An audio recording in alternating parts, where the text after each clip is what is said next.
Tonight on WTOP-10 Nightly News, election night is coming up, how a local community is celebrating voting.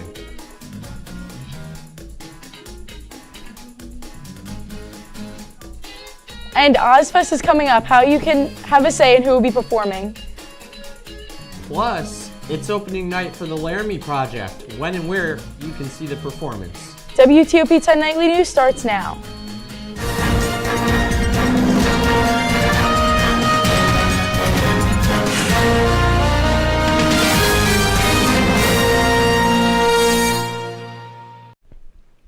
Good evening and thank you for joining us. I'm Joe Seidman. And I'm Piper Kiernan.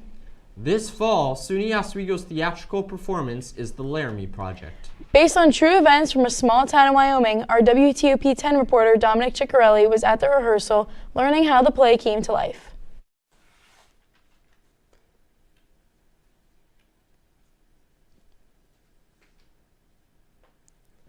Thanks, Piper. Not only did I have the opportunity to attend the rehearsal, but I was also able to talk with a couple of the people who made the play possible. A noun, a definition, a sign. From the Oswego Theater Department comes The Laramie Project, a play about community, humanity, and fighting hate. When 21-year-old college student Matthew Shepard was murdered for being gay, the hate crime shook his small town of Laramie, Wyoming to its core. The Laramie Project is a retelling of interviews collected from the town over the course of a year and a half. I talked with play director Stephen Mazzacone to get more information about bringing the play to Oswego.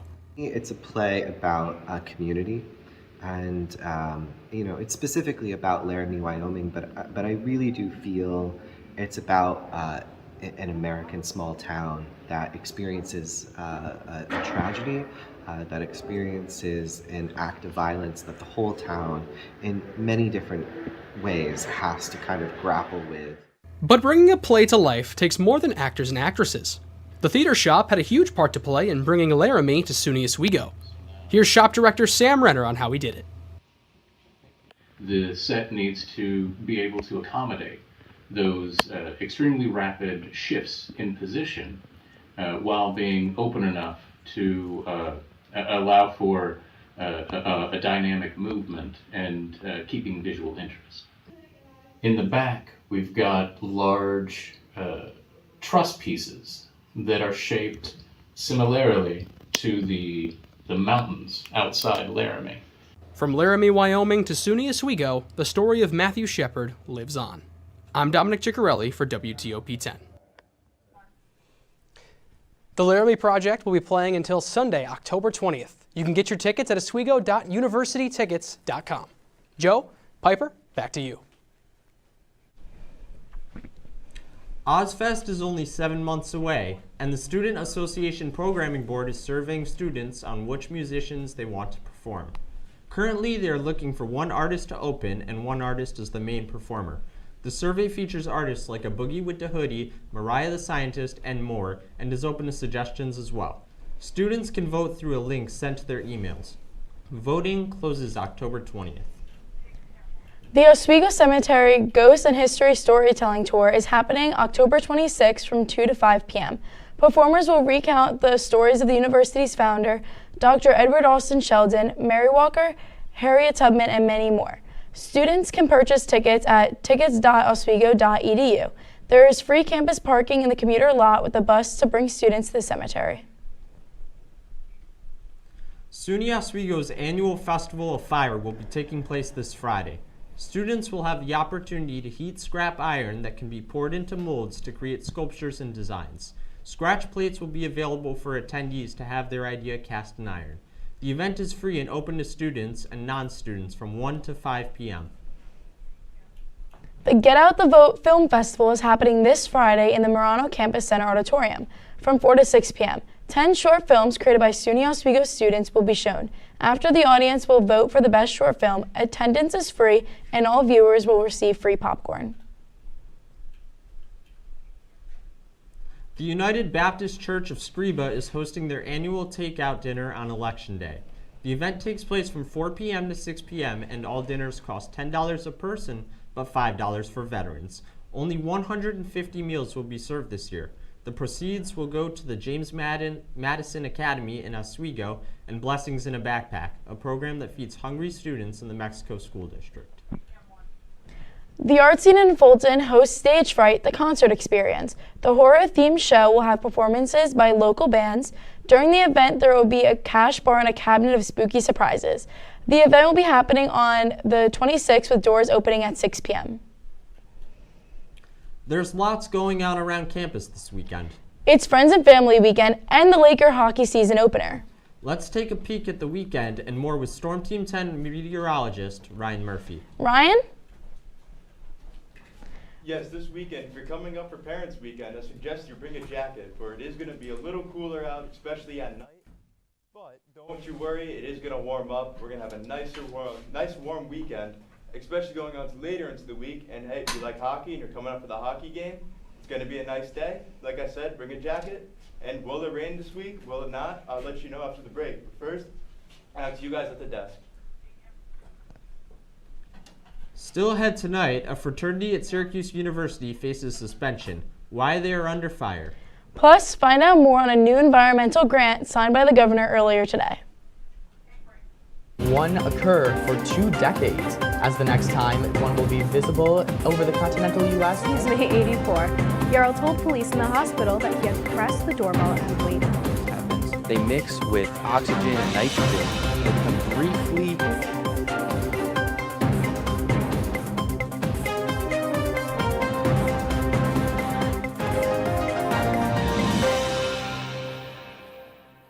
What's going on? Yeah, we go on at like 11:30. It's like No. What do you mean no? It's 10:30.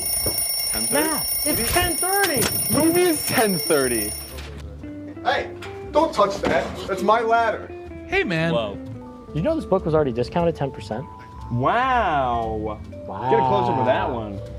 Matthew, Look at that. Can we go back inside? I want to sleep in the studio again.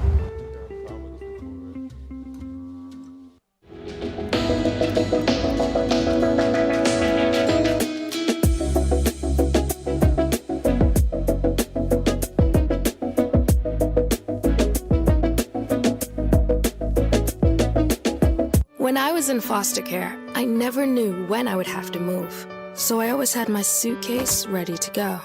Then one day I was adopted. My new parents opened their hearts and home to me. My parents cook my favorite breakfast for me every morning. My parents take me on trips I never thought I would go on. They gave me a home and an even better reason to use that suitcase. My parents aren't perfect, but they're perfect for me.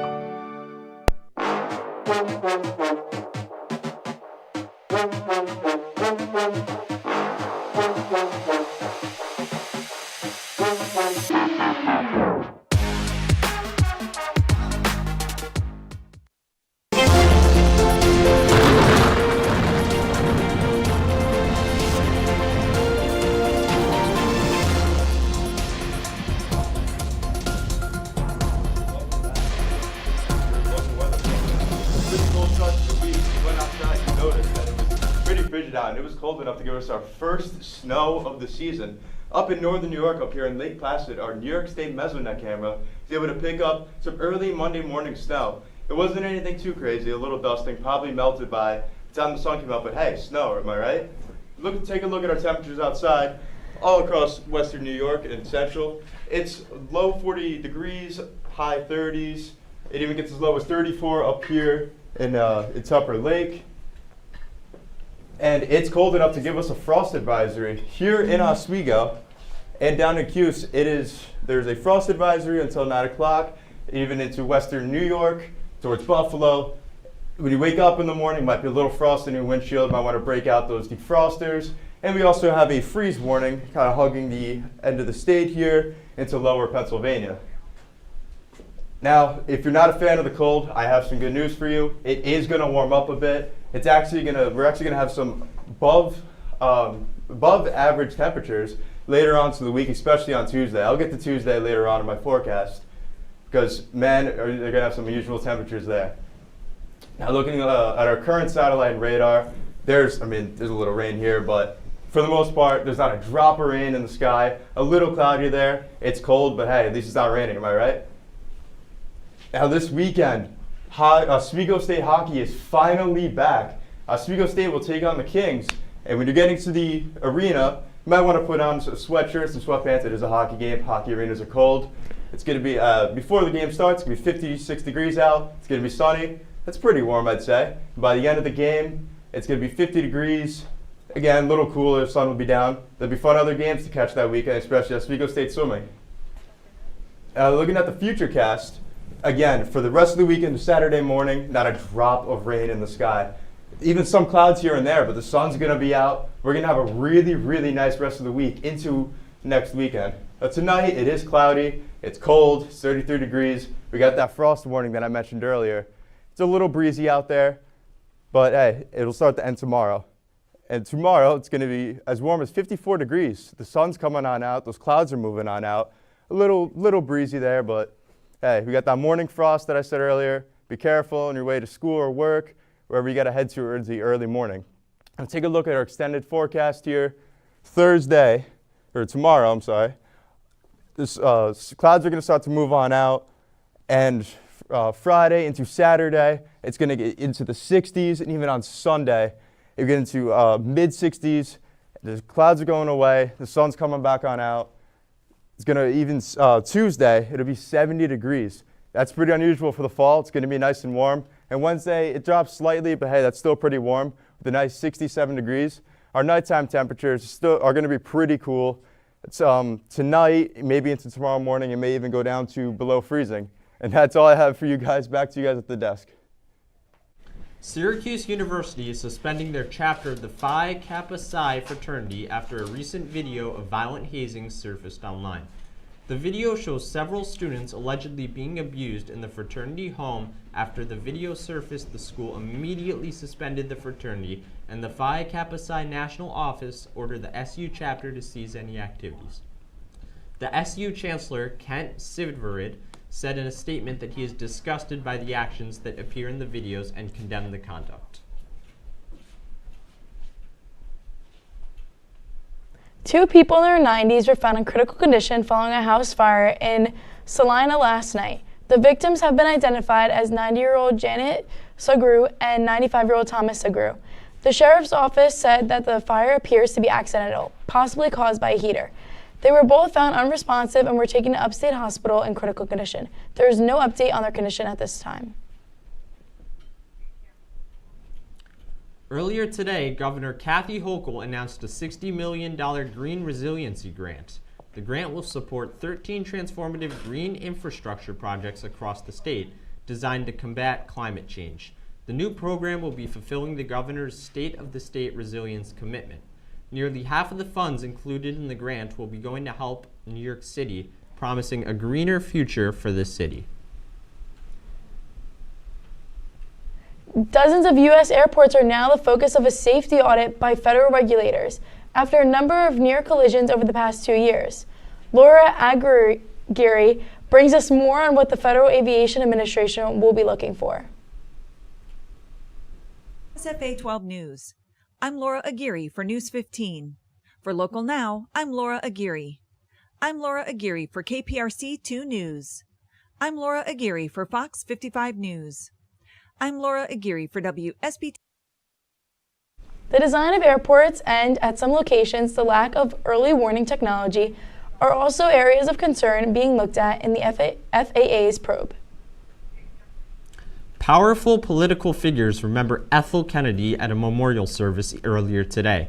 She is remembered as Robert F. Kennedy's widow, as well as an environmental and human rights activist. A funeral mass for the Kennedy family and invited guests was held in Centerville on Monday. The service featured performances from both Stevie Wonder and Sting. President Biden and former Presidents Barack Obama and Bill Clinton read eulogies during the service at the Cathedral of St. Matthew the Apostle in Washington. For over 50 years, with Ethel's own iron will and moral courage, she gave it everything she had. We're a better nation and a better world because of Ethel Kennedy. III, delivering a eulogy, says Ethel would tell him not to waste one precious second not enjoying life. She leaves behind 9 children, including former independent presidential candidate Robert F. Kennedy Jr., 34 grandkids, and 24 great-grandkids. The former One Direction singer Liam Payne was found dead after falling from a hotel balcony in Buenos Aires earlier today. Local police responded to a call to the Casa Sur Hotel regarding an aggressive man who could be under the influence of drugs or alcohol. The spokesperson for the Security Ministry of Buenos Aires Municipality stated that he had thrown himself over a third-floor balcony, killing him instantly. He was 31 years old.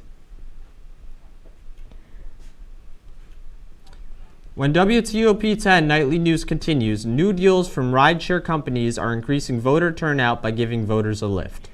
And a new red dye has activists lined up in protest over its harmful side effects.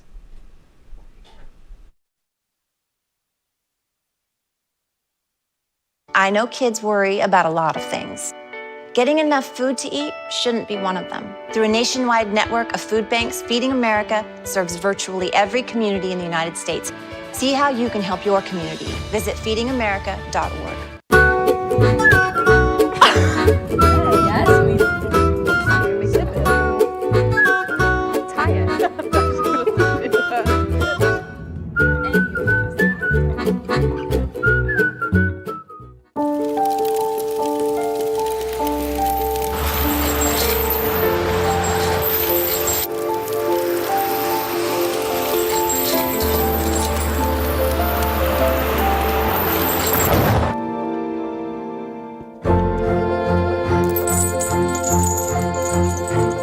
Did you know dragging chains can spark a wildfire? Only you can prevent wildfires.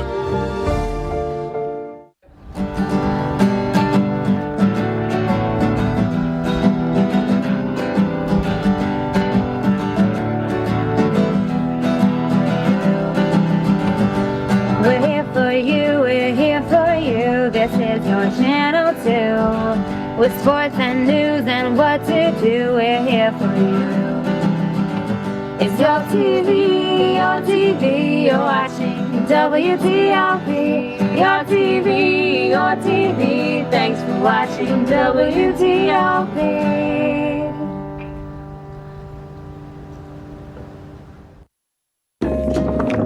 La la la la. Free. La la la la la la. La la la la. Freeze.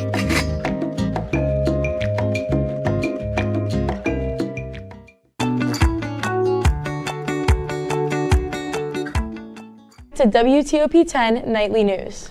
In consumer news, activists are protesting at Kellogg's headquarters against the company's use of artificial dyes. The protest in Battle Creek, Michigan was focused on red dye number 3, which according to data from the National Library of Medicine causes cancer in animals.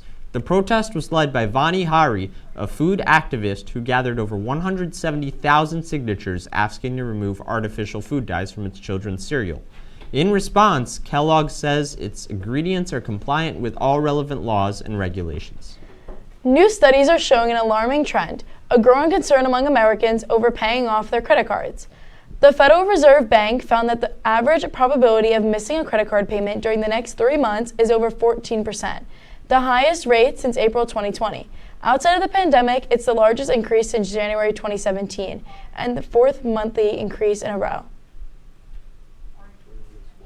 Coming up in sports, Cameron Carvalho. Cameron, can you give us an update about Laker cross country?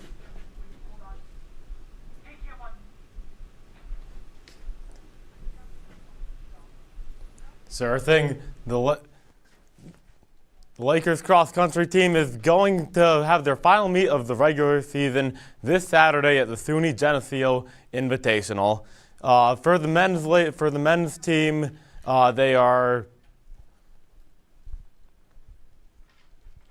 For the men, freshman Noah Melita has been dominating for the Lakers, finishing in first place for his squad in each of the 4 meets so far this season. He hit his personal best for the 8K last meet with a time of 27:13.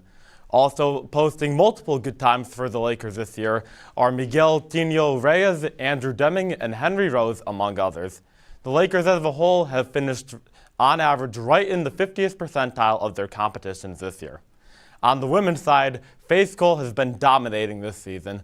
The two-time SUNYAC Runner of the Week has led the Lakers every meet this year and has finished as high as second overall in multiple meets this year with a top time of 23:01 in the 6K. Other top runners for the Lakers include Christina Gaskiewicz, Elena Gaffey, and Jessica Torrey, among others. The team as a whole has finished on average in the 35th percentile in their meets this season. After this 11 a.m. meet, both teams will have 2 weeks off until the top 8 runners for each team will compete at the SUNYAC Championships right here in Oswego at Fallbrook, which is located about 5 minutes from campus. The final meet of the year for the teams is 2 weeks after that, the Niagara Regional Championships in Fredonia. Coming up in sports, Mike Neckers right after the break.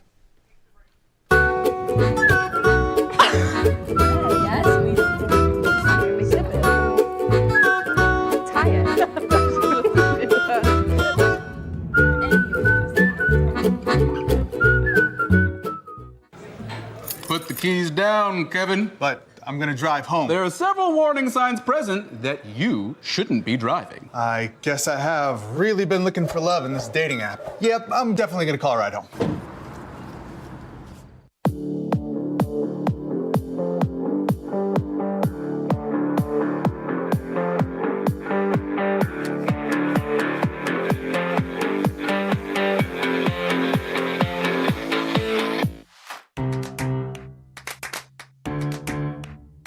We'll deep dive into our feelings in our Real Talk segment. Stay tuned because it's about to get real.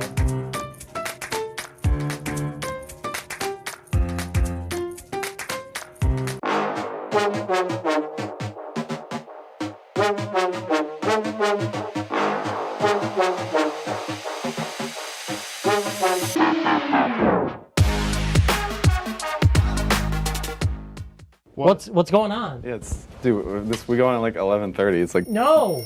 What do you mean no? It's 10:30. 10:30? Yeah, it's 10:30. What do you mean it's 10:30? Hey, don't touch that. That's my ladder. Hey, man. Whoa. You know this book was already discounted 10%? Wow. Get a close up of that one. Matthew, Look at that. Can we go back inside? I want to sleep in the studio again.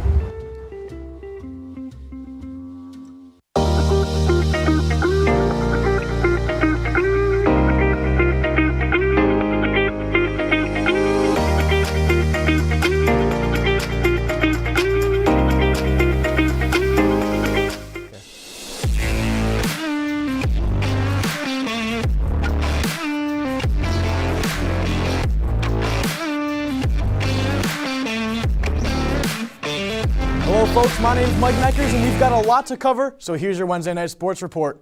The Oswego State women's soccer team hosted the SUNY Potsdam Bears and put on a dominant performance, outshooting the Potsdam Bears 17-6. Despite this statistic, the Lakers won only 1-0, salvaging the 3 points thanks to a goal late in the second half by Jackie Marquardt, assisted by Emma Rektorovic. The Lakers will travel north to SUNY Plattsburgh this Saturday, October 19th, to take on the Plattsburgh Cardinals. It's not all smooth sailing for the Lakers, though, as the Oswego women's field hockey team traveled to Rochester to take on the Nazareth Golden Flyers. The Flyers came out flying, as their mascot suggests, outshooting the Lakers 13-1 and leaving a sour taste in the Lakers' mouths, as they were unable to produce on the offensive end of the field. The Lakers left Rochester with another loss on the record, putting them at 4-9 on the season as they near SUNYAC play. We'll move over to professional sports now, where the Denver Broncos are headed down to Louisiana to take on the New Orleans Saints tomorrow night at 8:15. The Broncos, who are 3-3 on the year, are led by rookie QB Bo Nix and are hopeful to continue the recent success on the field. The Saints, who started out the season hot, thumping the Carolina Panthers and Dallas Cowboys, have looked far from their former glory following Derek Carr's injury and will once again turn to Spencer Rattler to try and beat the Broncos. And the NL Championship Series is underway between the New York Mets and the LA Dodgers. While the first 2 games have already been played, the series is basically brand new. The Dodgers whooped the Mets 9-0 in Game 1, but the Mets bounced back in Game 2, topping the Dodgers 7-3 thanks to the heroics of Mark Vientos, who hit 2 homers, and Francisco Lindor, who had 1 of his own. Game 3 is underway right now, and the Dodgers lead 2-0 in the top of the 3rd inning. And we'll head over now to the Bronx, where the Yankees hosted the Guardians last night, leading the ALCS 1-0, and Judge would kick things off with a routine flyout, or so we thought. You see the ball dropping here, and Brian Rocchio drops it. Guys, I would have caught that ball, and I haven't played since T-ball back in 2011. Come on, you got to do better there. That one will score Torres. We move to the second inning now. Bats stayed hot for the Yankees. Here's Verdugo, stripes one deep into the corner here, bringing home Volpe, extending the lead to 2. The Yankees would pick up one more in the third inning, but they're not out of the water yet. The Guardians are going to fight back, make it 3-2, 6th inning now, and start spreading the news. Rizzo is back. A line drive pass first is going to get Volpe home here after a bobble in the outfield. You see he runs home right there. These errors caught for the Guardians all night long. And then, folks, just 1 inning later, you ready for him? All rise. It's Mr. Aaron Judge up on your screen now. And let's just listen to this bat crack. Ready? Listen with me. Boom! That thing's gone. Aaron Judge, I think you got your swagger back. A 2-run bomb from Judge, who's been having an abysmal postseason so far, but hey, this could be the turning point, and just listen to that crowd. Jose Ramirez was able to get a solo homer and get one more run for the Guardians, but it just wasn't enough. The Yankees now lead the series 2-0 and will head to Cleveland for games 3 and 4, hoping to complete the sweep. And that's all for my highlight, folks. Stick around for some fun news after the break. What's going on? Yeah, we go on at like 11:30. It's like No. What do you mean no? It's 10:30. 10:30? Yeah, it's 10:30. What do you mean it's 10:30? Hey, don't touch that. That's my ladder. Hey, man. Whoa. You know this book was already discounted 10%? Wow. Get a close up of that one. Matthew? Look at that. Can we go back inside? I want to sleep in the studio again.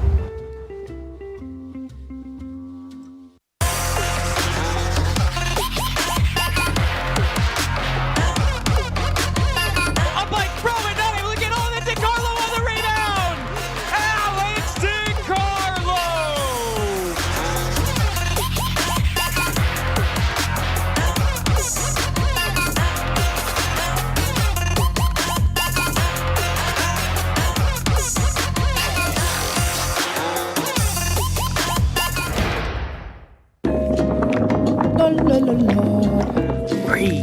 La la la la la la. La la la la. Free.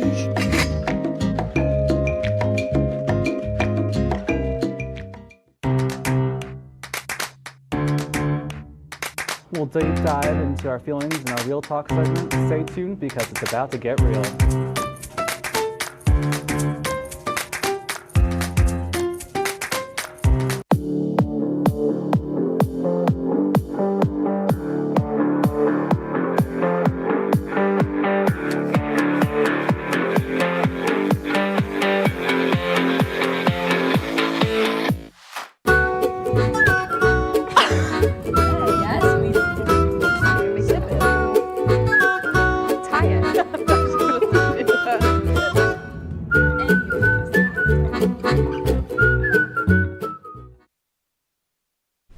On NASA's Artemis 3 moon mission, astronauts will be wearing Prada spacesuits in a collaboration commercial space company, Axiom Space.